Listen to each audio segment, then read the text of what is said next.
Thanks.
If I sit here, will I be blocking you?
No, I mean, where you didn't put it?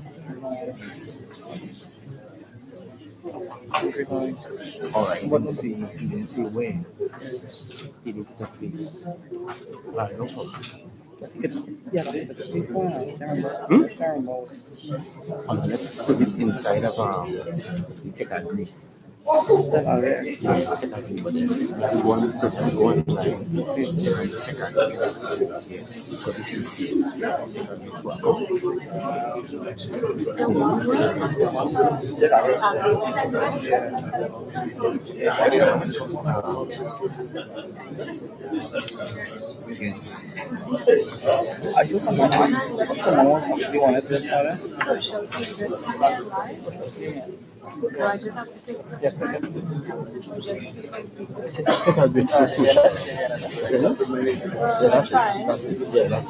If you were big and fantastic for really lives. No, I'm seeing it. And not recording. Okay. yeah. Not seen anybody move. Do I have to take something? Yeah, but No, it's not so. still, then start after the semicolons. Okay. I got it now. I didn't click on it. Okay, because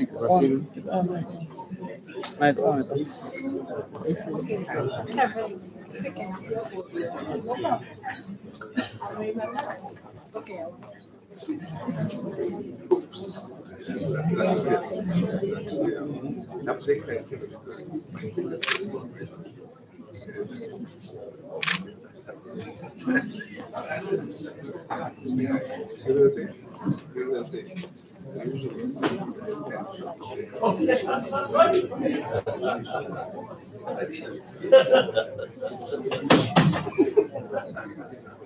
So you have it live.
Okay, good evening, ladies and gentlemen. I think we should start.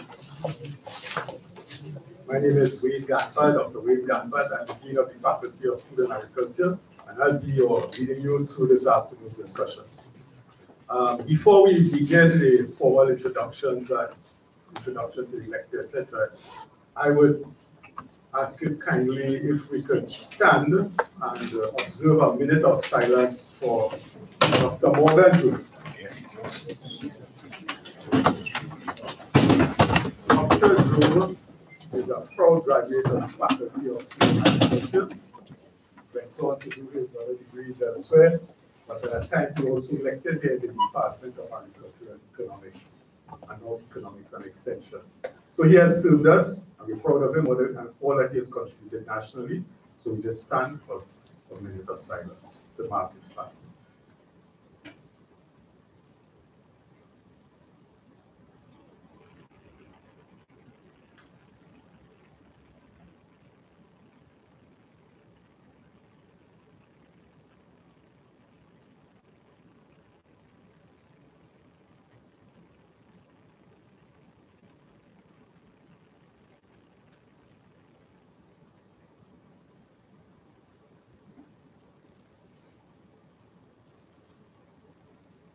Okay, thank you very much. You have your seats.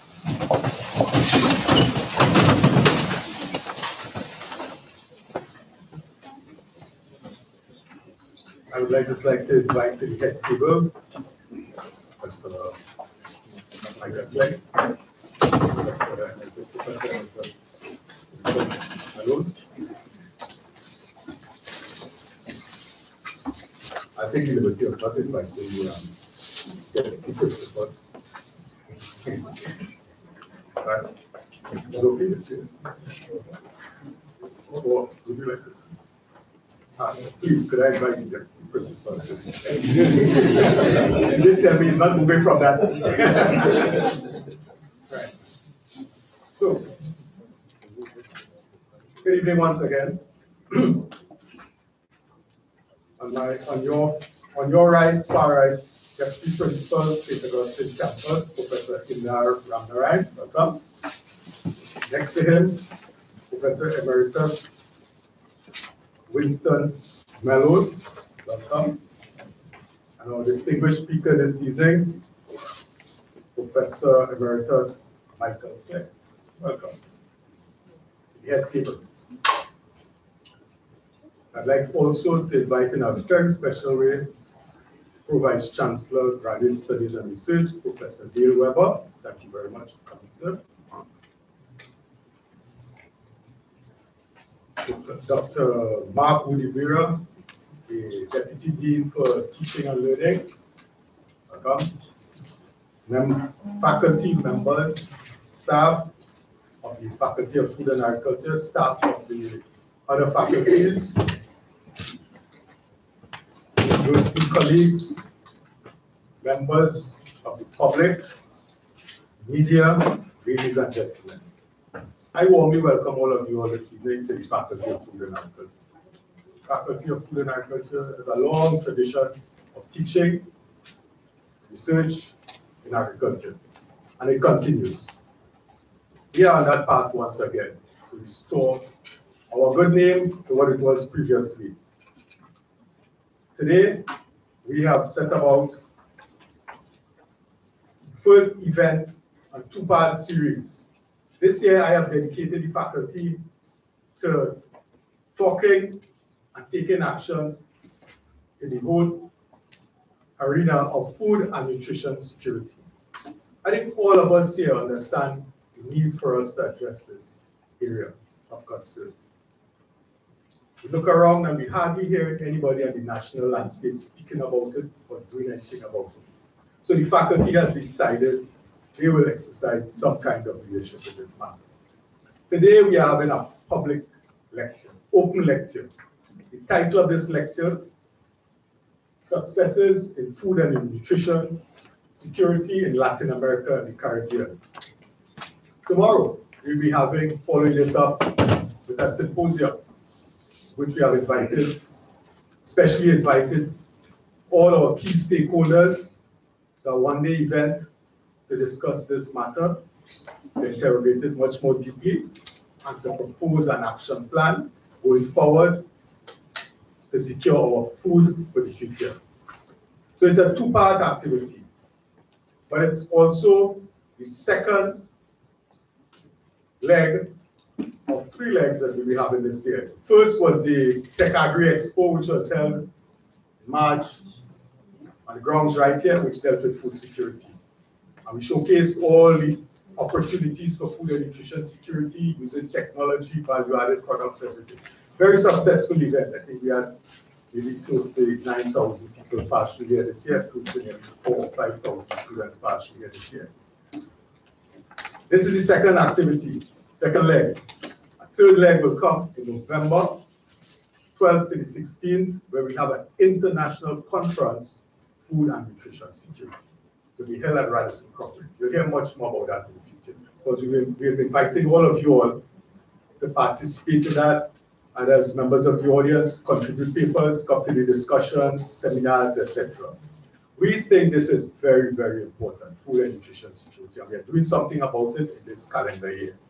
So today, we have invited Professor Emeritus Michael Clegg. He will be introduced in much more detail in a little while, but it's our honor and privilege to have him here this afternoon with us. He's going to be speaking tomorrow, but tomorrow is always very tight, those kinds of things, so we invited him to give an open lecture this evening.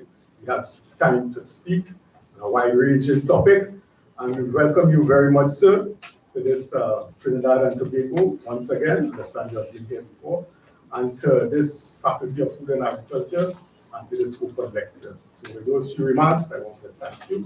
I want to thank you all for coming out this evening, and we do look forward to a very interesting evening.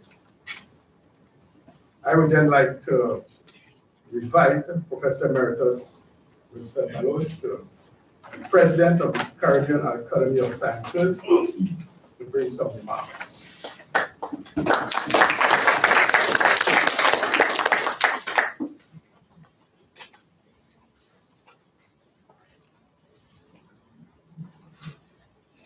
Good afternoon, everyone. I have a list here along my hands. I'll start with the then Vice Chancellor, Graduate Studies and Research, Professor Dale Trevor. Deputy Principal, St. Augustine Campus, Professor Darren Ryan. Special invited guests and future speaker, Professor Emeritus Michael Clegg. And also members of the media, faculty and staff, university colleagues, members of the public, ladies and gentlemen, I welcome you all. For those of you having a program, you see the name CAS written on it. And I believe Dean Ngampa just said who the CAS is. So I'll start with them and then have a few remarks then on about this particular workshop that you're having tomorrow. The Caribbean Academy of Sciences, for those who were wrong in those days, was founded in 1988 as an organization which brings together natural scientists and social scientists and engineers from the English, French, Spanish, and Dutch-speaking Caribbean area. Members of this CAS are drawn from Cuba in the north, Guatemala, Central America, to Guyana and Suriname in the South American continent. CAS has full chapters in Jamaica, Trinidad and Tobago, Guyana, Guadeloupe, Antigua and Barbuda, and Barbados. We meet every 2 years for our biennial major conference. And in fact, our major conference this year is being held in Jamaica in conjunction with the 70th anniversary of the University of the West Indies. This year, CAS is about 30 years old. CAS has facilitated training in science and technology, and also visits of regional teachers to Canada. For those who were around at that time again, we also had a workshop on this very topic in this very place. In the year 2014, CAS sponsored a workshop on the topic of food security and also for innovations in agriculture as well. As you know, the food and agricultural sector then is now technology-driven throughout the modern world, and food is a basic requirement for our existence. It contributes to what we call food security, employment, social stability, and the preservation of the environment. I believe Professor Emeritus Clegg is going to talk more on that this afternoon as well. So assuring food and nutrition security is generally regarded as one of the key goals and challenges for the globe in this century. We have population growth, climate and environmental change, and technology development will interact to determine how our nations will assure adequate food supply to our citizens. Equally important with the national agricultural policies, and that's why they're inviting many stakeholders tomorrow to come and talk about it. Land use patterns, market systems, and systems of infrastructure. These policy-dependent parameters are set up by our national governments and states within our nations. Most of us gathered here are from an island economy, and we therefore have limited resources, although Trinidad can boast of oil and gas. It seems that we experience a lot of food shortages, and food prices to the average person in the country seems to be getting higher and higher. We seem to agree that the food import bill, therefore, is much too high. I did a quick overview of some literature on the subject in the Caribbean, and as I said, Professor Clegg will expand on these things. One said that the decline in productivity of the land, labor management in the agricultural sector results in a weakening food capacity. Decline in earnings from traditional export crops, reducing in our ability to actually purchase food. The person went on to say the erosion and threatened loss of trade preferences for traditional export crops, which used to be sugarcane and other things, and bananas, and the earnings to buy this imported food, and therefore the scarcity then of our foreign exchange reserves, and our very high dependence as well on increasing on food production, imported food. And of course, there are pockets of poverty in the region as well, which also cause people not to have the access to food that they would like. And there are concerns over the high use of imported food and also the debt-related incidents in our countries. We talk about diabetes and other related diseases affecting our country. Our CARICOM countries as a whole have moved from net exporters to net importers of food, and also that is very, very important. It is something that causes the prices to rise as well. Excuse me, back in 2009, Beckford and Bailey did a study on this whole subject, and they said that the region is very heavily dependent on food imports to meet its requirements. In their view, they said that real food security development countries need to be more self-sufficient by increasing productivity, and that's a favorite word in the country, productivity. Diversifying, also a very favorite word, and expanding the range of food crops. We hear that all the time. There's a focus on maximizing the use of traditional foods. Who like those anyway? Reducing post-harvest losses as well, and improving our marketing and distribution of our farm produce. In 2013, Dr. Charleston Braffett, Emeritus Professor at TICA, said about Barbados that the country can be fed by new consumer thinking, which values fresh, locally produced foods, by investment in food processing, food storage, greenhouse technology, and food packaging facilities. He identified that there should be an increasing allocation of the budget to agriculture, but in Trinidad and Tobago, this is not quite so, as agriculture seems to get the lowest allocation from the national budget. The lecture and workshop and seminar in the next few days will deal with this more fully. We also have some books to be presented later on from Inter-American Network of Academy of Sciences, and that is a regional organized network of academies of sciences created to support cooperation toward the strength of science and technology as a tool for advancing research and development, prosperity, and equity in the Americas. Professor Michael Clegg had an informal discussion with myself concerning an IAP project on food security some years ago, and he felt that the Caribbean Academy of Sciences should be involved somehow.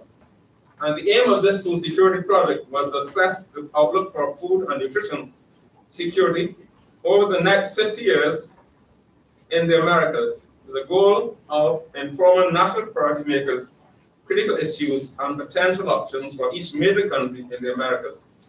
Notice I said in the Americas, I to yourself, and in fact, and the Caribbean. Because that seems to happen all the time. You see big Latin America, and somewhere along the line, and the Caribbean.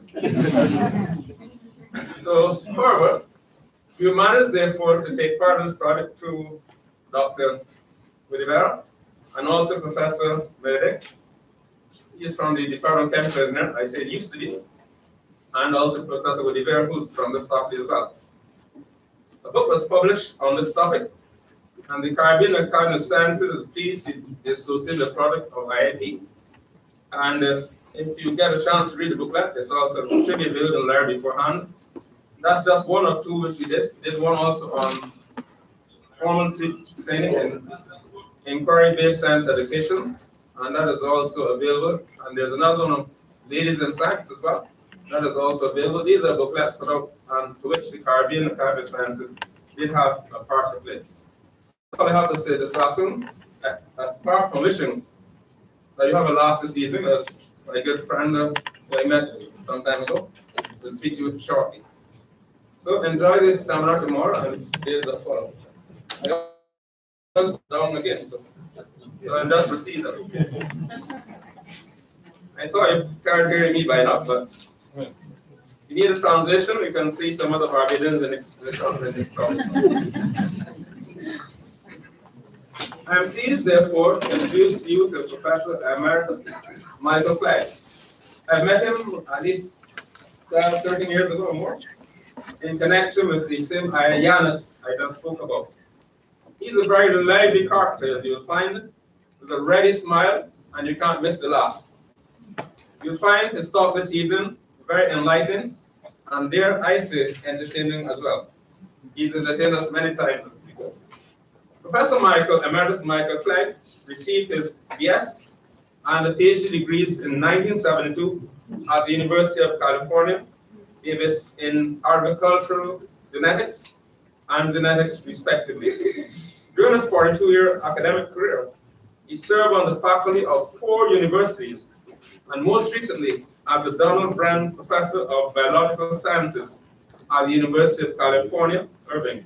From 1994 to 2000, he served as Dean of the College of Natural and Agricultural Sciences at UC Riverside, and he was the founding director of the UC Riverside Genomics Institute. Professor Clyde served for 12 years as Foreign Secretary of the United States National Academy of Sciences, and 6 years as co-chair of the Inter-American Network of Academies of Sciences, (IANS). He's a fellow of the World Academy of Science Plus, and a corresponding member of several academies in Latin America and Africa. He is currently Vice President External of the International Council of Science, ICSU, and a former co-chair of the Inter-American Network of Science, that I told you just now. His research specialty is population genetics and molecular evolution, where he has published extensively. Professor Emeritus Clyde is a member, as I said earlier on, of the American Academy of Arts and Sciences and the American Philosophical Society. Remind me of my colleague Joe, who died this week. He was at university with me. He was in all things, agriculture, economics, philosophy, the world. And we were colleagues at this university many, many years ago. He is a fellow of the Global Academy of Sciences and a corresponding member of the set of several academies. He was elected recently, I believe last year, in the NASA Institute for Applied Systems Analysis, that is IASA. His council chair in September 2017. He also serves on the council representing the United States National Organizations, the National Academy of Sciences. He's also the chair of the Institutional Review Committee, which recently conducted an independent comprehensive evaluation, IASA, including all structures, procedures, and activities. The review's findings were presented in June 2017, and the council and management are working on to take forward key recommendations. He is currently also the Vice President External of the International Council of Science, and also he is corresponding member of the entry for many organizations. With that, I know therefore that Professor Clyde brings a wealth of international experience, a wealth of fundraising, I believe, so he can tell us how to get some. He's kindly consented this afternoon to share with us his knowledge And we look forward to all that he has to say on this very important topic. I bring you Professor Clegg.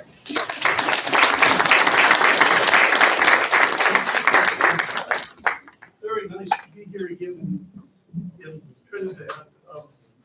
Let me just see if I can, I'm not sure how I put on the slides for the presentation.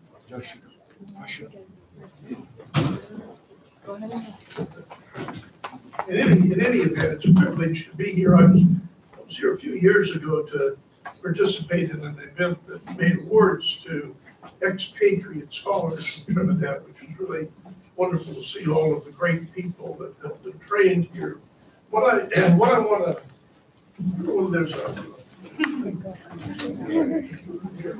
want to talk about today are the big global challenges related to food and nutrition security. And the first thing to begin with, and setting a context, is the fact that the global population continues to grow. The rate of increase in population is declining, but nevertheless, between 2015 and 2050, the UN projects that we will add about 1/3 more people to the globe than we have today, so that the population by 2050 will be approaching 10 billion. The other big global challenge that sets a framework for thinking about food production and food security is environmental. We have a whole host of issues associated with environmental degradation that remains a major threat to agriculture. This includes things like deforestation, loss of soils, water resource inadequacies, and climate change, which is a very big threat. And I'll say quite a lot more about climate change. Let me say just a few things about food production as we know it today. The FAO projects that food demand will increase by about 70% between now and 2050. That is, food demand will actually grow about twice as fast as population will. And the reason is a shifting of diets more and more towards meat heavy diets. And that means that we grow corn and soybeans to feed the animals, to provide meat for people's diets. And that's a very inefficient way to provide energy to people. Today, the world produces about 2.1 billion tons of cereals. In 2050, we estimate that will be about 3 billion tons. So we have to increase cereal production by a factor of 1.5. There's some uncertainty associated with these projections, depending on how much cereal production actually gets used for the production of things like bioenergy. And all of this is without considering the impacts of climate change. So let me talk about 3 dimensions of agricultural production. The first is technology. And this is a happy story, and it allows me to talk about successes over the last 50 years. The second is environmental, and this is not such a happy story. Climate change threatens agricultural production. Water resources are limiting and will be increasingly strained.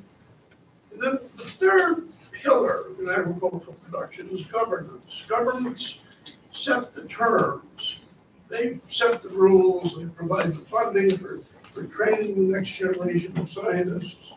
They are responsible for food safety and regulation, and they govern trade and other policies which are fundamental to the agricultural economy. So I'm going to talk to you